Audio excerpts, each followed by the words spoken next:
সুপ্রিয় শিক্ষার্থী, সারওয়াতুল ইব্রাহিম নূর মোহাম্মদ উচ্চ বিদ্যালয়ের পক্ষ থেকে সবাইকে শুভেচ্ছা। আমি রিগান বড়ুয়া, সহকারী শিক্ষক বিজ্ঞান। আজকে আমাদের বিষয় হচ্ছে অষ্টম শ্রেণীর বিজ্ঞান বিষয়ের পৃথিবী মহাকর্ষ অধ্যায় নিয়ে আমি আলোচনা করব। আশা করি তোমরা এই অধ্যায়টা খুব মনোযোগ সহকারে অনুশীলন করবে। আমরা এর আগে মহাকর্ষ অভিকর্ষ নিয়ে আরেকটা আলোচনা করেছিলাম, পৃথিবী মহাকর্ষ অধ্যায় নিয়ে। সেখান থেকে আমরা আজকে আমাদের পাঠ্য বিষয় হচ্ছে যে অভিকর্ষ ত্বরণ কী, অভিকর্ষ ত্বরণ জি নির্ণয়ের সমীকরণ, ভূপৃষ্ঠে বিভিন্ন স্থানে জি এর মানে তারতম্যের কারণ, ওজনহীনতা। প্রিয় শিক্ষার্থী, আজকে আমরা প্রথমে অভিকর্ষ ত্বরণ নিয়ে আলোচনা করব। আসলে অভিকর্ষ ত্বরণটা কী? অভিকর্ষ ত্বরণ মানে হচ্ছে কি, যেমন ধরা যায় এটা হচ্ছে মার্কারকে যদি আমি উপরের দিকে ছুঁড়ে মারি, এটা কি নিচের দিকে ভূপৃষ্ঠ বরাবর নিচের দিকে পড়তেই থাকবে। অর্থাৎ হচ্ছে কি, ভূপৃষ্ঠে একটা আকর্ষণ বলের কারণে এটা কি পৃথিবীর নিচের দিকে পড়তে থাকে, ক্রমান্বয়ে পড়তে থাকে। আমরা এটাকে বলা হয় অভিকর্ষ বলের কারণে হচ্ছে। আমরা জানি পৃথিবীর মধ্যে কোনো বস্তুর মধ্যে আকর্ষণকে বলা হয় অভিকর্ষ। তাহলে অভিকর্ষ ত্বরণটা কি আমাদের জানতে হবে। ত্বরণ মানে কি? ত্বরণ মানে হচ্ছে কি, এক বস্তুর যদি আমরা যেমন এক জায়গা থেকে এক জায়গায় গেলে গাড়ির যেমন ব্যাগের মান আস্তে আস্তে ক্রমান্বয়ে বৃদ্ধি পেতে থাকে অথবা হ্রাস পেতে থাকে, অর্থাৎ ব্যাগের এই বৃদ্ধির হারকে বলা হয় ব্যাগের বৃদ্ধির হারকে বলা হয় ত্বরণ। আর অভিকর্ষ বলের প্রভাবে মুক্তভাবে পড়ন্ত কোনো বস্তুর ব্যাগ বৃদ্ধির হারকে বলা হয় অভিকর্ষ ত্বরণ। যেমন তাইলে আমরা একটা সংজ্ঞায়িত করতে পারি। ধরা যাক এটা একটা পৃথিবী একটা নির্দিষ্ট দূরত্ব এই অবস্থানে একটা বস্তু রয়েছে। এটা হচ্ছে পৃথিবীর কেন্দ্র। তারপর এই বস্তুটা মনে হয় এই দূরত্বের মধ্যে আছে, এই নির্দিষ্ট একটা দূরত্ব রয়েছে ডি। এই বস্তুটা এটা হচ্ছে m1 বড় একটা বস্তু, আর পৃথিবীর বড় হচ্ছে কি m। তাহলে পৃথিবীর বড় হচ্ছে m1 বড় বস্তু যদি পৃথিবীর কেন্দ্র বরাবর কী করে আকর্ষণ করে। অর্থাৎ আমরা জানি যে কোনো বস্তুকে পৃথিবী তার নিজের কেন্দ্রের দিকে আকর্ষণ করে, আর এমন বস্তুটা পৃথিবী কেন্দ্র বরাবর আকর্ষণের কারণে নিচের দিকে পড়তে থাকে। তাহলে m1 বস্তু এবং পৃথিবীর কেন্দ্রের মধ্যবর্তী দূরত্ব হচ্ছে কি ডি। তাহলে এই বস্তুটা যদি এভাবে অভিকর্ষ বলের প্রভাবে যদি পৃথিবী ভূপৃষ্ঠ বরাবর যদি পড়তেই থাকে, তাহলে এটা কি ব্যাগ বৃদ্ধির হারটা মানে ব্যাগের পরিবর্তন হচ্ছে। অর্থাৎ প্রতি সেকেন্ডে একটা ব্যাগের পরিবর্তন হয়। অর্থাৎ প্রতি সেকেন্ডে ব্যাগের পরিবর্তন হারকে আমরা বলা হয় অভিকর্ষ ত্বরণ। অর্থাৎ অভিকর্ষ বলের প্রভাবে ভূপৃষ্ঠে মুক্তভাবে পড়ন্ত কোনো বস্তুর ব্যাগ বৃদ্ধির হারকে বলা হয় অভিকর্ষ ত্বরণ। এটাকে কি বলা হয়? জি দ্বারা প্রকাশ করা হয়। অভিকর্ষ ত্বরণকে জি দ্বারা প্রকাশ করা হয়। ভূপৃষ্ঠে অর্থাৎ জি এর আদর্শ মান হচ্ছে কত? 9.81 মিটার পার সেকেন্ড স্কোয়ার। অর্থাৎ ভূপৃষ্ঠে জি এর আদর্শ মান হচ্ছে 9.81 মিটার পার সেকেন্ড স্কোয়ার। মানে হচ্ছে অভিকর্ষ বলের প্রভাবে ভূপৃষ্ঠে মুক্ত পড়ন্ত কোনো বস্তুর ব্যাগ প্রতি সেকেন্ডে 9.81 মিটার পার সেকেন্ড হারে বৃদ্ধি পেতে থাকে। অর্থাৎ আমরা এর আগে জেনেছি যে ত্বরণ মানে হচ্ছে কি, ব্যাগ বৃদ্ধির হারকে বলা হয় ত্বরণ। আর এটা হচ্ছে অভিকর্ষ বলের প্রভাবে যেহেতু ব্যাগের পরিবর্তন হচ্ছে, তাই এটাকে বলা হয় অভিকর্ষ ত্বরণ। প্রিয় শিক্ষার্থী, এখন আমরা অভিকর্ষ ত্বরণ জি নির্ণয়ে একটা সমীকরণ আমরা স্থাপন করব, মানে প্রতিপাদন করতে হবে। আমরা এই অভিকর্ষ ত্বরণ জি নির্ণয়ের সমীকরণটা প্রতিপাদন করতে হলে আমাদের এর আগে মহাকর্ষ সূত্রের একটা আমরা সমীকরণ মানে গাণিতিক রূপ আমরা প্রতিপাদন করেছি এর আগের ক্লাসে। সেই সমীকরণটা আমাদের লাগবে। যেমন আমরা মহাকর্ষ সূত্রটা সম্পর্কে আমরা জানি যে মহাবিশ্বের প্রতিটি বস্তুকণা পরস্পরকে আকর্ষণ করে। এই আকর্ষণ বলের মান বস্তু বরের গুণফলের সমানুপাতিক এবং দূরত্ব বর্গের ব্যস্তানুপাতিক এবং বলদ্বয় সরলরেখা বরাবর ক্রিয়া করে। যেমন ধরো দুইটা বস্তু পৃথিবী, যেমন m1 একটা হচ্ছে পৃথিবী। ধরা যাক এটা পৃথিবী হচ্ছে m বড় একটা পৃথিবী, এটা মাঝখানে আরেকটা হচ্ছে কি m1 হচ্ছে একটা বস্তু, এদের মধ্যবর্তী দূরত্ব ধরি ডি। অর্থাৎ তাইলে m1 হচ্ছে এটা হচ্ছে পৃথিবীর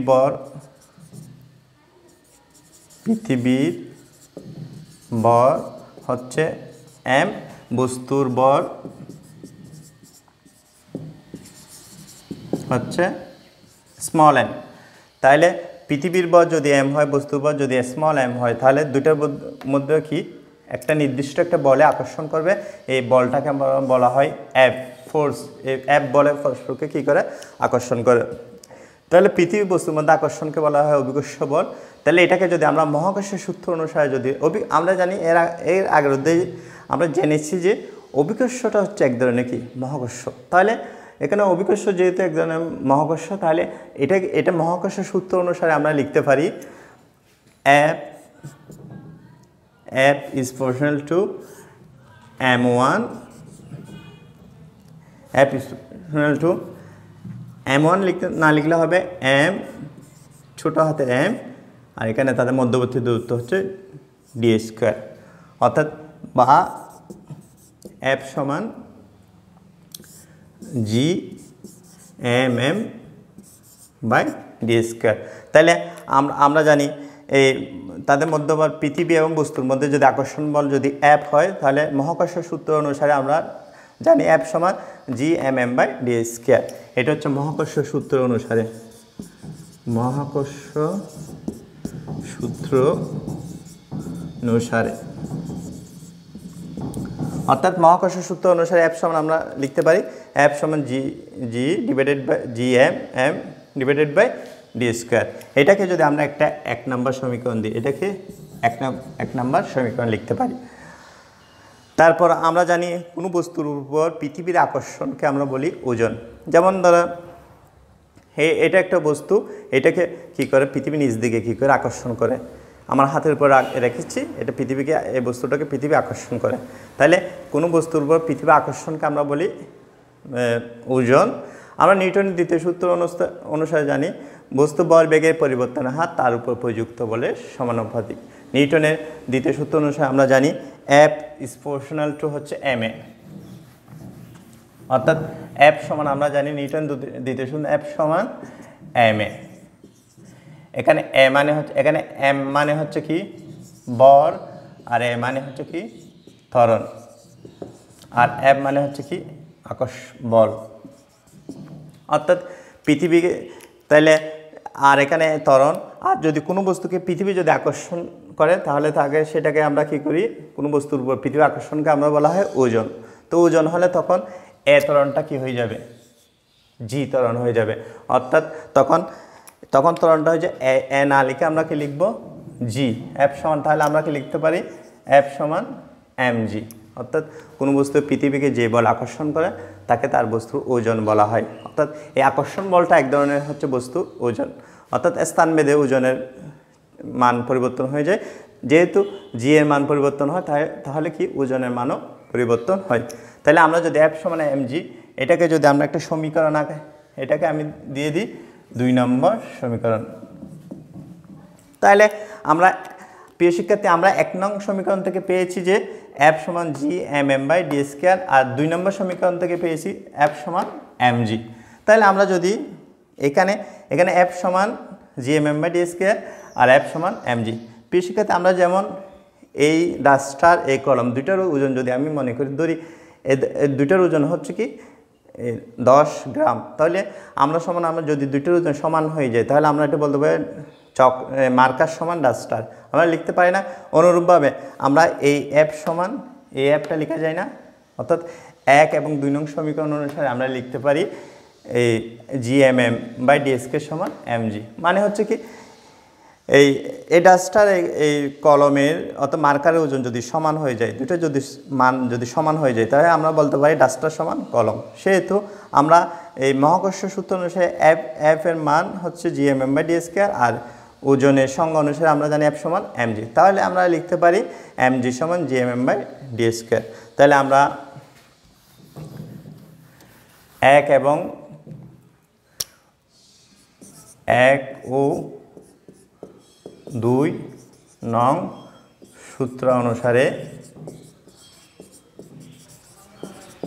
পাই, 1 এবং 2 নং সূত্র অনুসারে পাই gmm by d square equal to mg। gmm by D square সমান এম জি। তাহলে আমরা হচ্ছে এই এমটা আর এই এমটা আমরা এভাবে কেটে দিই। তাহলে আমরা এখানে আমরা সমীকরণটা পাচ্ছি যে জি সমান বা G M by D square সমান জি, অর্থাৎ জি সমান G M by D square. তাহলে আমরা অভিকর্ষ ত্বরণ এই জিটাকে স্মল জিকে বলা হয় অভিকর্ষ ত্বরণ, বা জি সমান G M by D square. এটা হচ্ছে কি একটা সমীকরণ, এটা হচ্ছে কি জি নির্ণয়ের সমীকরণ। আমরা এইভাবে কোনো বস্তু জি এর মান বের করতে পারি, তো ভূপৃষ্ঠে জি এর মান আমরা এই সমীকরণ আকারে বের করতে পারি। এখন এই সমীকরণ থেকে আমরা সিদ্ধান্ত নিব। যেমন এই সমীকরণ থেকে দেখা যাচ্ছে জি এর মান শুধুমাত্র দূরত্বের উপর নির্ভর করে, আর বস্তু ভরের উপর নির্ভর করে না। কোনো বস্তু ভরের উপর নির্ভর করে না। এবং যেমন এখানে পৃথিবীর ভর, এই পৃথিবীর ভরটা হচ্ছে একটা ধ্রুবক সংখ্যা, ধ্রুবক। এবং জিটা হচ্ছে কি একটা ধ্রুবক। এই জি এর মান জি সমান আমরা জানি, তোমরা উচ্চতর ক্লাসে গেলে জি এর মানটা জানবে, তবু আমি লিখে দিচ্ছি জি সমান হচ্ছে 6.673 into 10⁻11 newton metre square kg inverse 2। অর্থাৎ এখানে হচ্ছে জি এবং এম দুটো হচ্ছে ধ্রুবক সংখ্যা। অর্থাৎ আমরা ধ্রুবক সংখ্যা মানে হচ্ছে বোঝাচ্ছি যে যেটা কখনো কি হবে না, পরিবর্তন হবে না। যেমন আমাদের ভর, আমরা পৃথিবী যেখানে নিয়ে যাক না কেন, আমাদের ভরের কোনো কি হবে না, চেঞ্জ হবে না। অর্থাৎ ভর যেরকম আছে সেটা অপরিবর্তনীয় থাকবে। যেমন আমাদের যদি একটা মাথা, দুইটা হাত, আমরা পৃথিবীর যেখানে যাই কিনা মাথার সংখ্যাটা কখনো পরিবর্তন হবে না, হাতের সংখ্যা কখনো পরিবর্তন হচ্ছে না। তার মানে হচ্ছে এগুলো কি, এগুলো তো অপরিবর্তনীয়। তাহলে এগুলোকে বলা হয় ধ্রুবক সংখ্যা। তাহলে এখানে সমীকরণ থেকে জানা যাচ্ছে যে জি এবং এম, পৃথিবীর ভরটাও ধ্রুবক সংখ্যা, পৃথিবীর ভর কখনো কি হবে না, চেঞ্জ হবে না, আজকে যত কালকে তত। তাহলে জি এর মান, তাহলে জি এম দুটো হচ্ছে ধ্রুবক সংখ্যা। জির আমরা একটা সংজ্ঞা জানি, ধরা যাক 6.673 10⁻11 newton metre square kg inverse 2। মানে হচ্ছে কি 1 কেজি ভরের দুটো বস্তু যদি 1 মিটার দূরত্বে রাখি, ধরা যাক এটার ভর 1 কেজি, এটার ভর 1 কেজি, 1 কেজি ভরের দুটো বস্তু 1 মিটার দূরত্বে যদি রাখা হয়, তাহলে বস্তু দুইটা পরস্পরকে কী বলে 6.673 10⁻11 নিউটন বলে আকর্ষণ করে। তাহলে এটা হচ্ছে জি এর মান। তাহলে তাহলে জি এর মানটা হচ্ছে আমরা জানি, এটাও একটা নির্দিষ্ট ধ্রুবক সংখ্যা। আমরা বলেছি ধ্রুবক সংখ্যা মানে হচ্ছে অপরিবর্তনীয়। যেমন তোমার এখন কালার, যেমন আমার শরীরের কালারটা যেরকম আছে সেরকম থাকবে, এটা হচ্ছে অপরিবর্তনীয়, অত পরিবর্তন হবে না। যেমন আমার মাথার সংখ্যা, হাতের সংখ্যা, তারপর হচ্ছে পায়ের সংখ্যা, এগুলো কখনো কী হবে না, পরিবর্তন হবে না।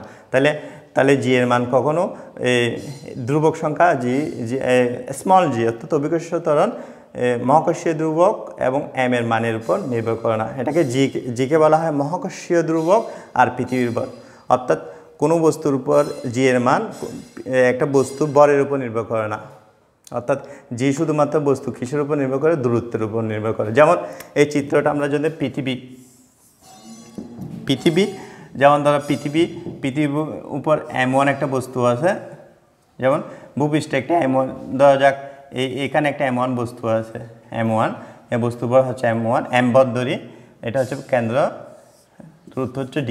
অর্থাৎ M বস্তু এখানে, এটা হচ্ছে পৃথিবীর কেন্দ্র, অর্থাৎ প্রত্যেকটা বস্তুকে পৃথিবীর কেন্দ্র বরাবর কী করে আকর্ষণ করে। তাইলে জি এর মান এম বস্তুর ভরের উপর নির্ভর করে না, শুধুমাত্র কিসের উপর নির্ভর করে, ডি এর উপর নির্ভর করে। আর এখানে জি এম দুটো হচ্ছে ধ্রুবক সংখ্যা। তাহলে এখান থেকে একটা মোস্ট ইম্পর্টেন্ট একটা প্রশ্ন রয়েছে, অর্থাৎ জি এর মান বস্তু নিরপেক্ষ হলেও স্থান নিরপেক্ষ নয়। অর্থাৎ বস্তু নিরপেক্ষ মানে হচ্ছে কি, জি এর মান বস্তু উপর নির্ভরশীল না হলেও স্থান নিরপেক্ষ নয়, মানে স্থানের উপর নির্ভরশীল, অর্থাৎ তাদের মধ্যকার দূরত্বের উপর নির্ভরশীল। অর্থাৎ পৃথিবীর কেন্দ্র এবং বস্তুর মধ্যকার দূরত্বের উপর নির্ভরশীল। তাহলে এখান থেকে একটা প্রশ্ন লিখতে পারি আমরা, একটা জি এর মান, প্রশ্নটা হচ্ছে, এটা খুব ইম্পর্টেন্ট একটা প্রশ্ন, জি এর মান বস্তু নিরপেক্ষ হলেও স্থান নিরপেক্ষ নয়, স্থান নিরপেক্ষ নয়। অর্থাৎ এই প্রশ্নটা হচ্ছে খুব তোমাদের জন্য খুব ইম্পর্টেন্ট। অর্থাৎ জি এর মান নির্ণয় করার জন্য জি এর মান শুধুমাত্র কিসের উপর নির্ভরশীল? স্থানের উপর নির্ভরশীল, বস্তুর উপর নির্ভরশীল নয়। তার থেকে আমরা বলতে পারি যদি এই চক এবং ডাস্টার দুইটা বর হচ্ছে ভিন্ন, যদি বর ভিন্ন হয় দুইটাকে যদি আমরা এভাবে ফেলে দিই দুইটা একের সাথে ভূপৃষ্ঠে পড়বে, অর্থাৎ বস্তু বরের উপর নির্ভর করবে না। কিন্তু একটা শর্ত রয়েছে, যেমন বাধাহীন হতে হবে, বলটা হচ্ছে কি বাধাহীন হতে হবে। যেমন কোনো বাইরে কোনো বাতাস থাকতে পারবে না, বাধাহীনভাবে পড়তে হবে। যেমন আমি যদি একটা ডাস্টার একটা কাগজ নিচে যদি ফেলে দিই তাহলে আমরা কাগজ আর ডাস্টটা কি একই সাথে পড়বে? ডাস্টটা নিশ্চয়ই আগে পড়ে যাবে। তার মানে হচ্ছে কি ডাস্টটা আগে পড়ার কারণটা হচ্ছে যে কারণ ডাস্টটা কাগজটা হচ্ছে বাতাসে বাঁধা পেয়ে মানে নিচে পড়ার জন্য সময় বেশি নেবে, তাই এই জন্য অবশ্যই কী হতে হবে? বাধাহীনভাবে পড়তে হবে। এটা নিয়ে নিউটনের এই সূত্র নিয়ে গ্যালিলিও একটা পরন্ত বস্তুর সূত্র আবিষ্কার করেছিলেন। যেমন বলেছিলেন যে স্থির অবস্থা থেকে বিনয় বাধায় পরন্ত সকল বস্তু সমান সময়ে সমান পথ অতিক্রম করে। মানেটা হচ্ছে যে অর্থাৎ দুইটা বস্তু যদি বাধাহীনভাবে পড়ে, কোনো বায়ু না থাকে, বাতাস না থাকে, তাহলে দুইটা বস্তু যেমন ভর যেরকম হোক না কেন দুটো বস্তু সমান সময়ে পৃথিবীতে ভূপৃষ্ঠে পড়বে। এটা হচ্ছে গ্যালিলিওর পরন্ত বস্তুর সূত্র। তাহলে নিউটনের সূত্র থেকে তিনি এই সূত্রটা নির্ণয় করেছিলেন। তাহলে আমরা জানি জি এর মান বস্তু নিরপেক্ষ হলেও স্থান নিরপেক্ষ নয়। এখন আমরা জানবো যে এখন ভূপৃষ্ঠে জি এর বিভিন্ন মান, আমাদের পরে পাঠ্য বিষয় হচ্ছে ভূপৃষ্ঠে জি এর বিভিন্ন মানের কারণ, তারতম্যের কারণটা কি। যেমন ধরা যাক ভূপৃষ্ঠে বিভিন্ন পৃথিবী, আমরা জানি পৃথিবীটা বিজ্ঞানের প্রথম দিকে বলছে গোলাকার। এখনকার মানে বিজ্ঞানের সংজ্ঞা অনুসারে আমরা জানি পৃথিবী আসলে গোলাকার নয়, পৃথিবী খানিকটা চ্যাপ্টা, একদিকে খানিকটা চ্যাপ্টাও বটে। এই জন্য জি এর জন্য পৃথিবী আর এর মান তারতম্য ঘটে। যেমন ভূপৃষ্ঠে যেমন এটা পৃথিবীর কেন্দ্র, ধরে এটা হচ্ছে মেরু অঞ্চল, আর ধরে এটা হচ্ছে বিষুবীয় অঞ্চল। আমরা ধরি পৃথিবীর দুইটা অঞ্চল হিসাব করি, এটা হচ্ছে বিষুবীয় অঞ্চল, বিষুবীয়, আচ্ছা এদিকে বেশি। তাহলে ধরি এখানে আমরা জানি মেরু অঞ্চলে জি এর মান সব, আমরা এর আগে জি এর সংজ্ঞাতে সমীকরণ থেকে জানি জি সমান gm/d²। তাহলে আমরা জি এর সমীকরণ থেকে জানি জি সমান gm/d²। তাহলে আমরা জানি জি এর মান দূরত্বের ব্যস্তানুপাতিক। তার মানে হচ্ছে যে যদি দূরত্ব বাড়ে যায় জি এর মান কমে যাবে। তাহলে মেরু অঞ্চলে জি এর মান কম, অর্থাৎ দূরত্ব, মেরু অঞ্চলে জি এর মান বেশি, দূরত্ব কম। তাহলে আমরা জানি মেরু অঞ্চলে আর এর মান হচ্ছে কম, এটা ধরি R1 মেরু অঞ্চল, আর এটা হচ্ছে R2, এটা হচ্ছে কি বিষুবীয় অঞ্চল।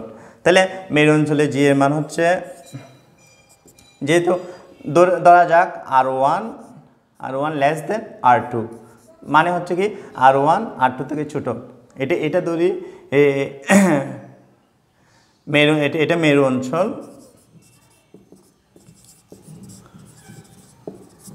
আর এটা হচ্ছে বিষুবীয় অঞ্চল। এটা হচ্ছে বিষুবীয় অঞ্চল, আর এটা হচ্ছে কি মেরু অঞ্চল। এখন মেরু অঞ্চলে আর এর মান সবচেয়ে কম আর জি এর মান, তাহলে আমরা জি এর সংজ্ঞা থেকে বলতে পারি জি সমান আমরা লিখতে পারি জি ইকুয়াল gm, এখানে R1, এখানে হচ্ছে R1 হোল স্কয়ার, অর্থাৎ মেরু অঞ্চলে R1 হোল স্কয়ার, মেরু অঞ্চলে আর এর মান বেশি, সেজন্য জি এর মান বেশি। আবার বিষুবীয় অঞ্চলে দেখা যাচ্ছে বিষুবীয় অঞ্চলে জি আর এর মান সবচেয়ে বেশি, আর মানে ব্যাসার্ধ খানিকটা মেরু অঞ্চল থেকে বেশি। অর্থাৎ তোমরা বৃত্তে জানো, বৃত্তে সাধারণত কি থাকে, সব দিকে ব্যাসার্ধ সমান হয়, কিন্তু এখানে পৃথিবীটা সম্পূর্ণ গোলাকার না, কিছু খানিকটা চ্যাপ্টার যেদিকে থাকবে সেদিকে আর এর মান কম থাকবে, আর যেদিকে একটু মোটা মানে চ্যাপ্টা থাকবে না, গোলাকার থাকবে, সেদিকে R2 মান একটু আর ব্যাসার্ধের মান বেশি থাকবে। তাহলে দেখা যাচ্ছে যে মেরু অঞ্চলে জি এর মান হচ্ছে gm/R1 হোল স্কয়ার, আর বিষুবীয় অঞ্চলে জি এর মান হচ্ছে কি, ধরা যাক এটা G1, এটা বিষুবীয় অঞ্চলে জি এর মান হচ্ছে gm/R2 হোল স্কয়ার। তার মানে হচ্ছে যে এখানে বিষুবীয় অঞ্চলে জি এর মান হচ্ছে gm/R2 হোল স্কয়ার, আর মেরু অঞ্চলে G1 সমান gm/R1 হোল স্কয়ার। এখানে gm দুটো হচ্ছে ধ্রুবক সংখ্যা, শুধুমাত্র জি এর মানটা কিসের উপর নির্ভর করে, ব্যাসার্ধের উপর নির্ভর করে। তাহলে ব্যাসার্ধ আমরা জানি ব্যস্তানুপাত কম, যদি ব্যাসার্ধ যদি কম হয় জি এর মান কী হয়ে যাবে, এটা কম হলে এটা ব্যস্তানোর মানে একটা কম হলে একটা বাড়বে। যেমন পরীক্ষা আমরা এর আগের লেসনে তোমাদের বলেছিলাম যে পরীক্ষার দুঃখের সাথে পরীক্ষার পাশের নাম্বার, অর্থাৎ পাশের নাম্বার বাড়তে থাকলে দুঃখ কমবে, পাশের নাম্বার কমতে থাকলে দুঃখ কি বাড়তে থাকবে। তাহলে এটা হচ্ছে R1 এর মান কমতে থাকলে জি এর মান কী হবে, বাড়তে থাকবে। তাহলে মেরু অঞ্চলে জি এর মান বেশি, যেহেতু জি এর মান অর্থাৎ মেরু অঞ্চলে জি এর মান বেশি এবং বিষুবীয় অঞ্চলে R2 এর মান বেশি, তাহলে জি এর মান কম। তাহলে আমরা লিখতে পারি G1 গ্রেটার দেন G2, অর্থাৎ মেরু অঞ্চলে জি এর মান বেশি, বিষুবীয় অঞ্চলে জি এর মান কম। তাহলে আমরা লিখতে হবে মেরু অঞ্চলে জি এর মান সমান জানি 9.823 মিটার পার সেকেন্ড স্কোয়ার, আর বিষুবীয় অঞ্চলে হচ্ছে 9.78 মিটার পার সেকেন্ড স্কোয়ার। তার মানে তোমরা কোনো বস্তুকে যদি, যেমন আমাকে এই চকটাকে যদি বিষুবীয় অঞ্চলে নিয়ে যাওয়া হয় এর ওজন কমে যাবে। আমরা ওজন সমান জানি F সমান mg, তাহলে আমরা F সমান mg যদি লিখি, একটা বস্তুকে যদি বিষুবীয় অঞ্চলে নিয়ে যাওয়া হয় তাহলে জি এর মান কমে যাবে, তার মানে হচ্ছে ওজন কমে যাবে। তারপর হচ্ছে মেরু অঞ্চলে যদি নিয়ে যাওয়া হয় তাহলে জি এর মান বেড়ে যাবে, তাহলে ওজন কমে যাবে, ওজন বেড়ে যাবে। অর্থাৎ ভূপৃষ্ঠে বিভিন্ন স্থানে ওজনের মান বিভিন্ন হয়। এটা হচ্ছে কি ভূপৃষ্ঠে, যেমন কোনো একটা আমাকে যদি চাঁদে নিয়ে যাওয়া হয়, এখন জি এর মান হচ্ছে আমার মান হচ্ছে 1/6 হয়ে যাবে, অর্থাৎ জি এর মান কমে যাবে। তাই আমার মেরু অঞ্চলে চাঁদে চলে গেলে আমাদের ওজনটা হচ্ছে কি 6/1, পৃথিবীর থেকে 6/1 হয়ে যাবে। অর্থাৎ পৃথিবী বিভিন্ন, আবার আমাকে যদি পৃথিবী কেন্দ্রে নিয়ে যাওয়া হয় আমার ওজনটা কী হয়ে যাবে, 0 হয়ে যাবে, কারণ পৃথিবীর কেন্দ্রে জি এর মান হচ্ছে 0, তাহলে আমার ওজনে 0 হয়ে যাবে। প্রিয় শিক্ষার্থী, তোমরা আজকে এই জি এর মান থেকে তোমরা বিভিন্ন স্থানে কীভাবে ওজন তারতম্য ঘটে সেটা তোমরা বাসার মধ্যে প্র্যাকটিস করবে, অনুশীলন করবে। এখন আমরা এরপরে আমাদের পাঠ্য বিষয় হচ্ছে ভূপৃষ্ঠের বিভিন্ন স্থানে ওজনহীনতা ব্যাখ্যা করো, অর্থাৎ ওজনহীনতা কেন হয় সেটা ব্যাখ্যা করো। আমাদের টপিক হচ্ছে ওজনহীনতা। আমরা এর আগে আমরা জানিয়েছি জি সমান Gm/r²। তাহলে আবার F সমান জানি mg। তাহলে আমরা জানি, আমরা যখন পৃথিবীতে আমি এখন দাঁড়িয়ে আছি, পৃথিবীতে যদি আমি এখন কী করি, আমি এখন পৃথিবীর উপর একটা বল প্রয়োগ করি, পৃথিবী আমাকে সমান একটা কী করে বল প্রয়োগ করে। যেমন নিউটনের তৃতীয় সূত্র অনুসারে আমরা জানি প্রত্যেক ক্রিয়ার একটা সমান ও বিপরীতমুখী প্রতিক্রিয়া রয়েছে। যেমন ধরা যাক আমি যে পৃথিবীতে যে বল প্রয়োগ করছি বস্তু, পৃথিবী আমাকে সে পরিমাণ বল প্রয়োগ করে, সেই জন্য আমি আমার নিজের একটা ওজন আছে সেটা অনুভব করতে পারি। কারণ আমাকে যদি মহাশূন্যে নিয়ে যাওয়া যায় আমি কি ওজন অনুভব করতে পারবো? মহাশূন্য যেমন মহাকাশ যানে আমরা কি ওজনহীনতা অনুভব করি, কারণ মহাকাশ যান পৃথিবীর চারদিকে কক্ষপথে কী করে ঘুরতে থাকে, তখন জি এর মান কী হয় 0 হয়ে যায়। অথবা আমাকে যদি পৃথিবী কেন্দ্রে নিয়ে যাওয়া হয় আমার ওজন কী হবে, জি এর মান 0 হয়ে যাবে এবং আমার ওজনও 0 হয়ে যাবে, আমি ওজনহীনতা অনুভব করব। এখন আমরা ধরা যাক আমরা বাস্তব ক্ষেত্রে কিছু উদাহরণ আমাদের আছে। যেমন যখন আমরা লিফট উপর বসে দাঁড়ায় থাকি তখন আমরা ওজন অনুভব করি, কিন্তু লিফট যখন উপরের দিকে উঠতে থাকে আমরা নিজেদেরকে একটু ভারী অনুভব করি, এবং লিফট যখন নিচের দিকে নামতে থাকে তখন আমাদের নিজেদের দিকে একটা হালকা অনুভব করি। তখন এটা কিসের কারণে হচ্ছে? অর্থাৎ তুমি যদি কোনো পৃথিবীর উপর বল প্রয়োগ করো, পৃথিবীতে তোমার উপর বল প্রয়োগ করবে, কিন্তু পৃথিবীর উপর যদি কোনো বল প্রয়োগ না করো তাহলে পৃথিবী তোমার উপর কোনো বল প্রয়োগ করবে না। আর তুমি সেটা কারণে আমরা হচ্ছে কি ওজনহীনতা অনুভব করি। যদি আমি ভূপৃষ্ঠে কোনোভাবে যদি ভূপৃষ্ঠের উপরে যদি আমরা কি উঠতে পারতাম তখন আমরা ওজনহীনতা অনুভব করতে পারতাম। তাহলে আমরা হচ্ছে ওজনহীনতা অনুভব করে আমরা ভূপৃষ্ঠের উপর বল প্রয়োগ করলে তখন আমরা যদি বল প্রয়োগ না করি তাহলে আমরা ওজনহীনতা অনুভব করি। যেমন ধরা যাক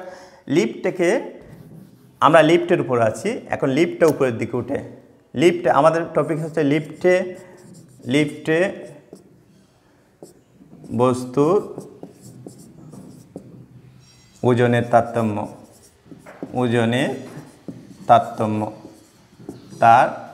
তারতম্যের কারণ। অর্থাৎ লিফটে উঠলে আমরা বিভিন্ন ওজন বিভিন্ন রকম অনুভব করি, ওঠার সময় একরকম অনুভব করি, নামার সময় একরকম অনুভব করি, সেটা আমরা এই সমীকরণ দিয়ে আমরা কী করতে পারবো, ব্যাখ্যা করতে পারবো। এখন যখন লিফটে উপরে উঠবে, ধরা যাক এটা একটা লিফট, ধরা যাক এটা একটা ক্যাপসুল লিফট, এটা হচ্ছে উপরের দিকে উঠতেছে। এখন ধরা যাক এটা নিচ থেকে উপরের দিকে উঠতেছে, যখন এই ক্যাপসুল লিফট, এটা একটা হচ্ছে লিফট। এখন লিফটটা হচ্ছে নিচ থেকে কি হচ্ছে উপরের দিকে উঠতেছে। এখন লিফটে যখন স্থির থাকবে, লিফট যখন স্থির থাকবে তখন আমরা কি করি, আমাদের যে পরিমাণ ওজন রয়েছে সেই পরিমাণ আমরা যে পরিমাণ বল প্রয়োগ করি সেই পরিমাণ বল অনুভব করি, অর্থাৎ সেই পরিমাণ ওজন অনুভব করি। কিন্তু লিফট যখন উপরের দিকে উঠবে, ধরা যাক লিফট এ ত্বরণে উপরে উঠলে, লিফট এ ত্বরণে যদি উপরে উঠতে থাকে, লিফট যদি এ ত্বরণে যদি উপরের দিকে উঠতে থাকে, তাহলে আমাদের ত্বরণ হচ্ছে কি, পৃথিবীর অভিকর্ষ ত্বরণ হচ্ছে জি আর লিফটের ত্বরণ হচ্ছে এ। তাহলে আমরা জানি এফ সমান, এই সমীকরণটা হয়ে যাবে জি প্লাস এ। যখন লিফট উপরে উঠতে থাকবে, যখন লিফট উপরে উঠলে তখন আমাদের ওজন হচ্ছে কি, এফ সমান আমরা জানি ডব্লিউ সমান এফ সমান mg। তাইলে ডব্লিউ ফোর্স, আকর্ষণ বলকে ওজন বলা হয় ডব্লিউ। তাহলে আমরা যখন লিফটে উপরের দিকে উঠতে থাকবে তখন লিফটে একটা নিজস্ব ত্বরণ রয়েছে এ এবং মহাকর্ষ অভিকর্ষ ত্বরণ হচ্ছে জি। তাইলে বস্তু কি হয়ে যাচ্ছে, বস্তু কী হয়ে যাচ্ছে, ডব্লিউটা বেড়ে যাচ্ছে। ডব্লিউ বেড়ে যাচ্ছে মানে ডব্লিউ সমান ওয়েট সমান, তখন কী হয়ে যাচ্ছে এম প্লাস জি প্লাস এর একটা নির্দিষ্ট মান আছে। তাহলে বস্তু একজন লোক অথবা বস্তু যে যতটুকু ওজন তার থেকে, যে পরিমাণ ওজন তার থেকে বেশি ওজন অনুভব করতেছে, তাহলে আমরা জানি এই মানটা অবশ্যই জি প্লাস এ, মানে এই মানটা অবশ্যই জি থেকে কি বড়।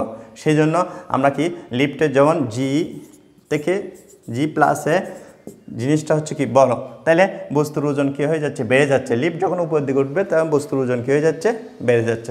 তার মানে হচ্ছে কি, বস্তু কী করে ওজন ভারী, নিজেকে ভারী অনুভব করে। এখন আবার লিফট যখন নিচের দিকে নামতে থাকবে, আবার লিফট এখানে ধরা যাক লিফট হচ্ছে এখানে আছে, এখন নিচের দিকে, লিফট যখন নিচের দিকে নামতে থাকবে, লিফট নিচের দিকে নামতে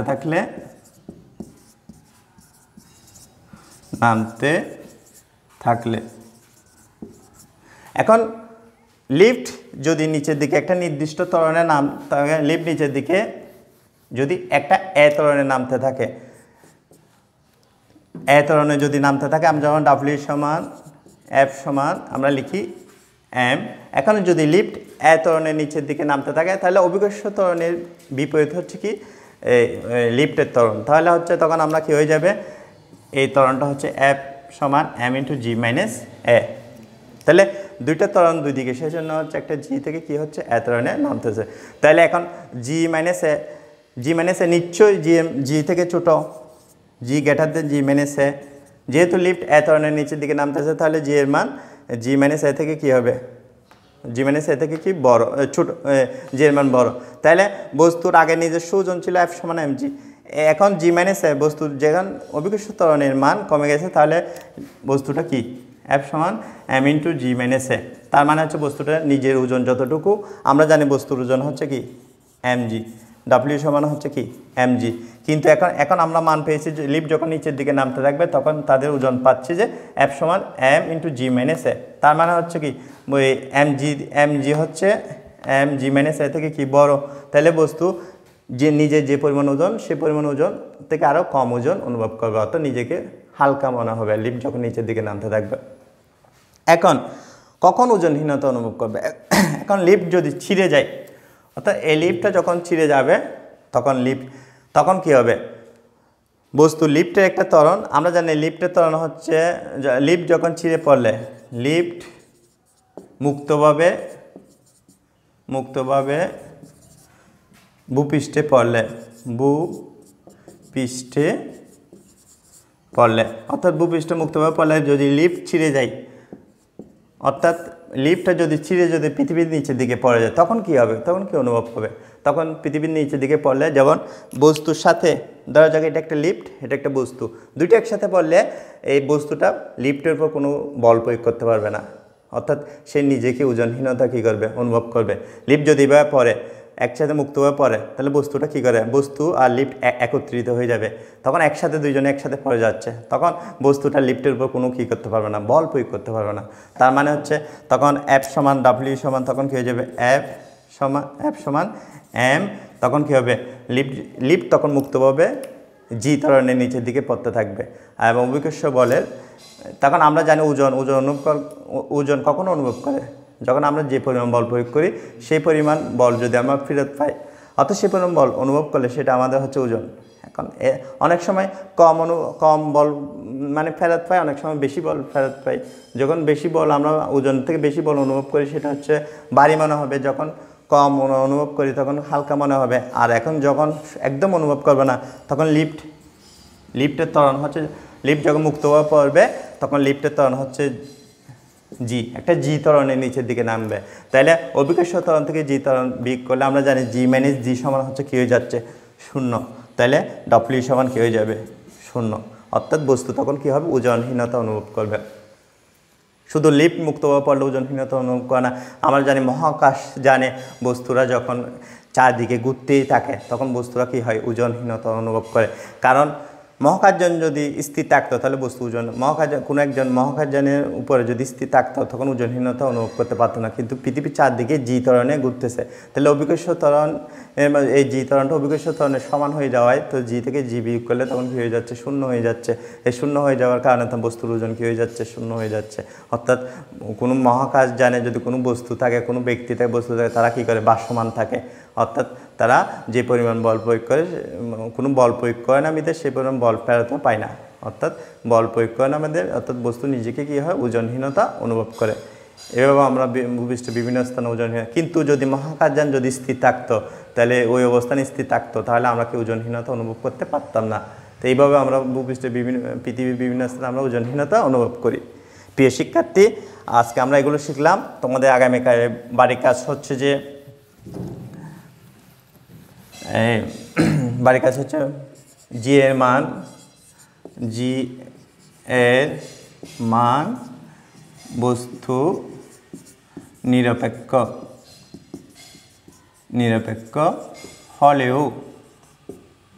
হলেও স্থান নিরপেক্ষ নয়, স্থান নিরপেক্ষ নয়। তাহলে তোমরা এটা প্র্যাকটিস করবে। সবাইকে অসংখ্য ধন্যবাদ। সবাই ভালো থেকে সুস্থ থেকো।